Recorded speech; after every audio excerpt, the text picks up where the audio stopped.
సత్యసాయి జిల్లా కదిరి పట్టణం ఆర్ఎన్బి వసతి గృహంలో కదిరి నియోజకవర్గం ఎమ్మెల్యే కందికుంట వెంకటప్రసాద్ నియోజకవర్గానికి చెందిన 41 మంది లబ్ధిదారులకు ముఖ్యమంత్రి సహాయ నిధి చెక్కులను అందజేశారు.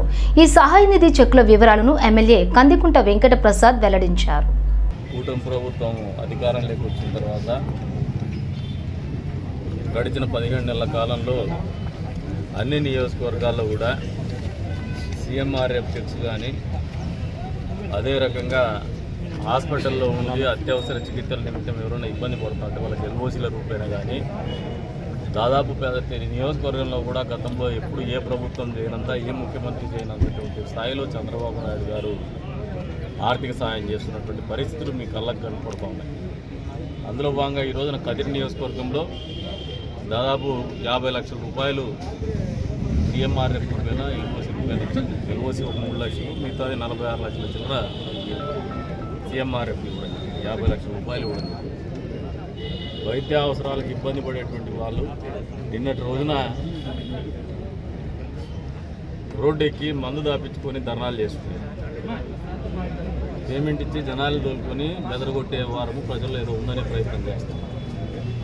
పేదల వైద్యాన్ని గురించి ప్రశ్నించేటువంటి పార్టీలకి, ప్రశ్నించేటువంటి నాయకులు అనుకునే వాళ్లకు సమాధానం చెప్తాను. పేదల వైద్యం అనేది ప్రియారిటీ కింద ఆలోచించేటువంటి ప్రభుత్వం కూటమి ప్రభుత్వం, ఆలోచించేటువంటి నాయకుడు చంద్రబాబు నాయుడు. ఈరోజు అందులో భాగంగానే మీకు ఒక సూటిగా ప్రశ్న వేస్తాను. గతంలో ఇదే నియోజకవర్గంలో మీరు ఎంతవరకు సీఎంఆర్ఎఫ్ నిధులు ఇచ్చినారో మీరు తెలియజేయగలిగితే మంచోళ్ళు. గడిచిన 17 నెలల్లో 2,24,77,640 రూపాయలు ఈ నియోజకవర్గంలో ఇచ్చున్నాం. Going by record. పేద ప్రజల వైద్యం కోసం ఎంత స్థాయిలో ఆర్థికంగా ఇబ్బందులు ఉన్నప్పటికీ కూడా ముఖ్యమంత్రి గారు ఏ స్థాయిలో ఆలోచన చేస్తున్నారో ఇది ఒక దర్పణం పడుతుంది. మెడికల్ కాలేజీలకి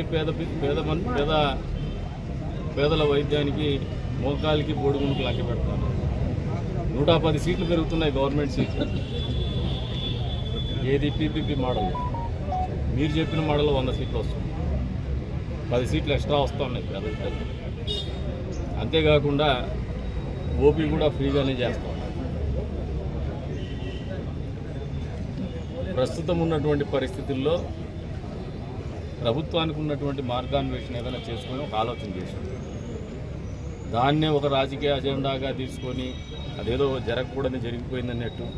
మొదటిగా జగన్మోహన్ రెడ్డి పార్టీకి వాళ్ళ నాయకులకు ఒక ప్రశ్న చెప్తాను. మీరు మళ్ళీ అధికారం కాంక్షిస్తున్నారు, మళ్ళీ అధికారంలోకి వస్తామని మాట్లాడుతున్నారు. వారంలో సిపిఎస్ రద్దు చేస్తామన్నారు. మీరు రద్దు చేయగలేదు 5 సంవత్సరాలు. ఇప్పుడు రద్దు చేస్తారా లేదా తెలియజెప్పండి.